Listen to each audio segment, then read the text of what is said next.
Hadirin jamaah sekalian yang dimuliakan oleh Allah Subhanahu wa taala. Sebentar lagi kita akan memasuki satu hari yang sangat bersejarah dalam perjalanan bangsa ini. Tepatnya di tanggal 17 Agustus, suatu momentum bersejarah bagi bangsa kita yang setiap tahun diperingati sebagai Hari Kemerdekaan Republik Indonesia. Berbicara tentang kemerdekaan, sesungguhnya ajaran agama kita ini begitu sangat memperhatikan hal ini.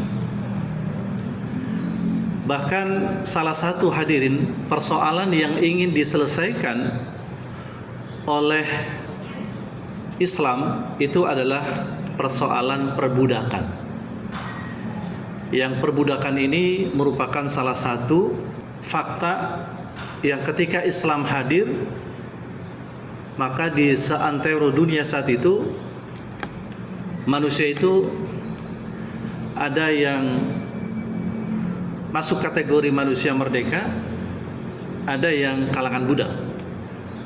Nah, sehingga Islam tidak hanya menyerukan agar perbudakan itu dihapuskan dengan ajaran persamaan, bahwa setiap manusia itu adalah sama, sederajat, ya, tidak beda, bahkan kata Nabi, antara orang Arab ya dengan orang Ajam yang bukan Arab. Dan ternyata seruan Islam agar manusia itu berada pada status kebebasan atau kemerdekaan tidak hanya retorika hadirin, tapi juga bahkan secara praktis. Sehingga salah satu dalam, kalau kita mempelajari fikih dalam Islam ya, maka ketika ada seorang muslim melakukan satu pelanggaran syariat, maka salah satu yang mesti dilakukan sebagai konsekuensi hukum adalah dengan memerdekakan budak. Ketika Islam berbicara tentang persamaan di antara manusia atau kemerdekaan, maka tidak hanya retorika, tapi juga pada tataran praktis. Meskipun hadirin, kalau kita coba telusuri kata kemerdekaan itu sendiri dalam Al-Quran, maka kita tidak menemukannya. Dalam bahasa Arab, kemerdekaan itu ya, digunakan kata yang pertama adalah al-hurriyah, artinya kemerdekaan atau kebebasan secara personal. Ada lagi istilah lain yaitu al-istiqlal. Hanya saja al-istiqlal itu berkaitan dengan kemerdekaan secara politik ya. Sehingga seringkali kalau dalam konteks bernegara ya, maka seringkali yang digunakan itu adalah bukan al-hurriyah tapi al-istiqlal. Dan ada satu lagi istilah yang juga digunakan namun tidak terlalu khusus, yaitu khiyar ya. Khiyar itu berasal dari kata khair juga, artinya baik ya. Khiyar itu biasanya ketika ada dua hal, dari dua hal itu ada satu yang lebih baik, maka kita disuruh memilih dua hal tadi ya. Makanya itu disebut dengan khiyar ya. Maka ini khiyar artinya memilih dua hal. Ini juga biasa digunakan untuk terminologi kemerdekaan. Tapi hadirin, meskipun memang dalam Quran itu secara eksplisit ya tidak menggunakan kata atau istilah kemerdekaan tadi, bukan berarti bahwa Islam tidak memperhatikan itu. Bahkan justru malah dalam ajaran agama kita, kemerdekaan itu betul-betul itu adalah salah satu persoalan yang penting. Kemudian kalau kita coba ya telusuri ya jejak historisnya berkaitan dengan istilah kemerdekaan itu sendiri ya, dari kata al-hurriyah tadi, kita bisa menemukan istilah itu pernah digunakan oleh seorang sahabat Nabi ketika menjadi khalifah, yaitu Umar ibn Khattab. Jadi kata-kata al-hurriyah tadi ya itu digunakan, atau kata-kata kemerdekaan itu ya itu digunakan oleh Sayyidina Umar. matasta'badtumun nasa wa qad waladhum ummahatuhum ahrara. Kata Sayyidina Umar, sejak kapan engkau memperbudak manusia? Padahal manusia itu dilahirkan oleh ibunya dalam keadaan merdeka. Nah, makanya ada salah satu juga dialog yang sangat bersejarah ya, dan juga sangat menarik. Disampaikan oleh duta dari pasukan Islam pada perang Qadisiyah. Ketika pasukan Islam berhadapan dengan pasukan kerajaan Persia. Lalu pasukan Islam itu memilih Rabi bin Amir untuk menjadi juru bicara ya. Juru bicara menghadap Panglima Rustum ya, Panglima kerajaan Persia. Lalu Panglima Rustum bertanya kepada Rabi bin Amir ya, apa maksud kedatangan kalian ke sini?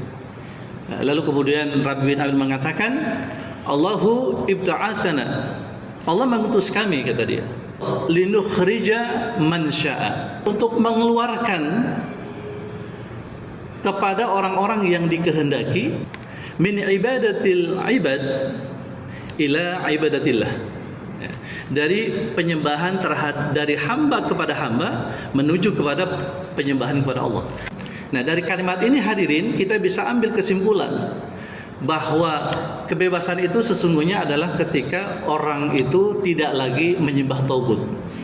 Ya, kebebasan itu adalah ketika seseorang itu murni dia menyembah Allah Subhanahu wa taala. Itulah makna kebebasan dalam Islam.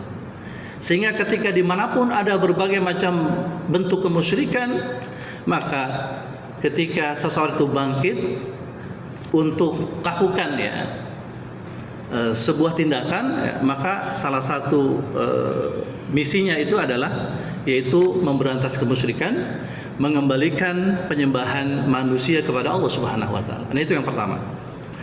Kemudian yang kedua katanya, kata beliau, Rabi bin Amir mengatakan kepada Panglima Rustum, yang kedua kami datang ke sini adalah dalam rangka min dhayiqil ard ila sa'atiha.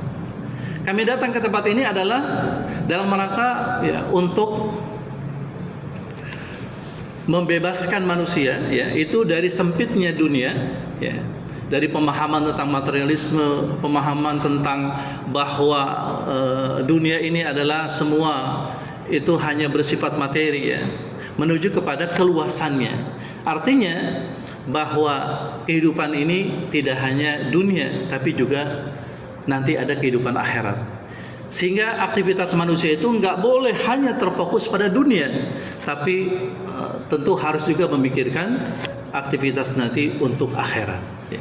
Baru yang terakhir dikatakan bahwa kami datang ke tempat ini adalah dalam rangka untuk yaitu mengubah dari adanya banyak kezaliman-kezaliman yang dilakukan oleh pemimpin-pemimpin di dunia ini menuju kepada keadilan Islam. Nah, inilah di antara kalimat-kalimat menarik ya, yang diungkapkan oleh seorang Rabi bin Amir ketika dia menghadap Panglima Rustum pada saat perang Qadisiyah.